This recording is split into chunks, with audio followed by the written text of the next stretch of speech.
বিয়েতে 100 কোটি টাকারও বেশি খরচ করে চমকে দিয়েছিলেন টুলু মণ্ডল। এবং শুধু তাই নয়, এই টুলু মণ্ডলের মেয়ের বিয়েতে টলিউডের অভিনেতা অভিনেত্রীরা তো বটেই, বলিউডের তারকারাও হাজির ছিলেন। অথচ এই টুলু মণ্ডল সে একজন সাধারণ পাথর ব্যবসায়ী ছিলেন, কিন্তু অনুব্রত মণ্ডলের সঙ্গে যোগাযোগ হতেই তার ভাগ্য একেবারে বদলে যায়। রাতারাতি কয়েকশো কোটি টাকার মালিক হয়ে যায় এই টুলু মণ্ডল। আর এতে অর্থাৎ এই উত্থানে টুলুর সব থেকে বড় হাতিয়ার ছিল ডিসিআর। টুলু মণ্ডল 2016-র আগে সিউড়ির এক ছোটখাটো পাথর ব্যবসায়ী ছিলেন, কিন্তু অনুব্রত মণ্ডলের হাত টুলুর মাথায় পড়তেই ঘাস ফুলে কলা গাছ। রাজ্য সরকার বীরভূম জেলার পাথর ব্যবসার ডিসিআর কালেকশনের ভার টুলু মণ্ডলের সংস্থাকে দেয়। সেখান থেকেই শুরু হয় টুলুর খেলা। ইডির দাবি, শুধু ডিসিআরের হেরাফেরি করে টুলুর নিজেরই আয় ছিল মাসে 40 থেকে 50 কোটি টাকা। কিভাবে হতো ডিসিআর দুর্নীতি? সরকারি হিসেবের বাইরেও লরিতে অতিরিক্ত পাথর পাচার করা হতো। বেআইনিভাবে পাথর বোঝাই লরির জন্য দেয়া হতো ডুপ্লিকেট ডিসিআর। বীরভূমের সর্বত্র এবং পাথর খাদান এলাকায় তৈরি হয়েছিল নকল টোল গেট। তদন্তে নলহাটি, রামপুরহাট, পচামি এবং শালভদ্রাতে এমন প্রচুর নকল টোল গেটের খোঁজ পেয়েছিল ইডি। সরকারি টোল গেটে অতিরিক্ত পাথর বোঝাই লরিকে দিতে হতো বেশি ফাইন। টুলু মণ্ডলের তৈরি করা টোল গেটে অতিরিক্ত পাথর বোঝাই লরিকে দিতে হতো নামমাত্র ফাইন। যারা টুলু মণ্ডলের টোলগেট দিয়ে যেতে চাইতো না, তাদের ব্যবসা বন্ধ করে দেয়া হতো।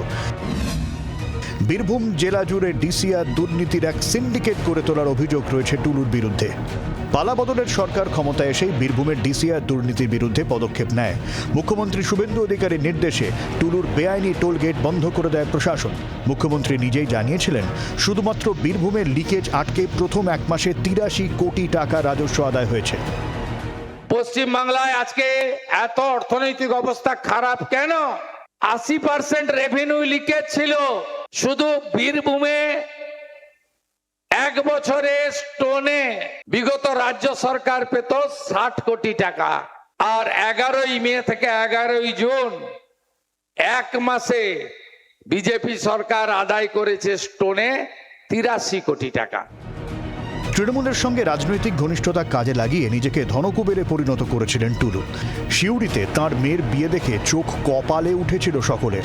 যে কোনো রাজকন্যার বিয়েকেও তা হার মানিয়েছিল। বলিউড থেকে উড়িয়ে আনা হয়েছিল নামি দামি সব তারকাদের। কে ছিলেন না সেই দলে? জ্যাকলিন ফার্নান্ডেস, আরবাজ খান, মোনালি ঠাকুর, জারিন খান, আফতাব। বাংলা চলচ্চিত্র জগৎ থেকে অঙ্কুশ, দর্শনা, শ্রাবন্তীরা ছিলেন। বিয়ের খরচাই নাকি ছিল 100 কোটির ওপরে। সেই বিয়ে নিয়ে রাজনৈতিক স্তরেও বিতর্ক হয়েছিল। 2021 সালে গরু পাচার কাণ্ডে অনুব্রতর ঘনিষ্ঠ হিসেবে নাম জড়ায় টুলু মণ্ডলের। এক খুনের মামলাতেও 2022-এ টুলু মণ্ডলকে গ্রেফতার করেছিল রাজ্য পুলিশ। যদিও বর্তমান বিজেপি সরকারের বিধায়ক তরুণজ্যোতি তিওয়ারি টুলুর গ্রেফতারিকে প্রহসন বলে তোপ দেখেছিলেন। তার দাবি, ইডির হাত থেকে বাঁচাতে টুলুকে আগেভাগে গ্রেফতার করেছিল পুলিশ। নতুন সরকার ক্ষমতায় আসার পর থেকেই সরকারের রাজস্ব আদায় উন্নতিতে জোর দিয়েছে। বীরভূমে সরকারের ওপরে বাটপাড়ি করে চলা টুলু মণ্ডলের প্যারালাল ডিসিআর চক্রের পতন ছিল তাই সময়ের অপেক্ষা। ব্যুরো রিপোর্ট, জি 24 ঘন্টা। বাংলার আওয়াজ, বাঙালির আবেগ, জি 24 ঘন্টা।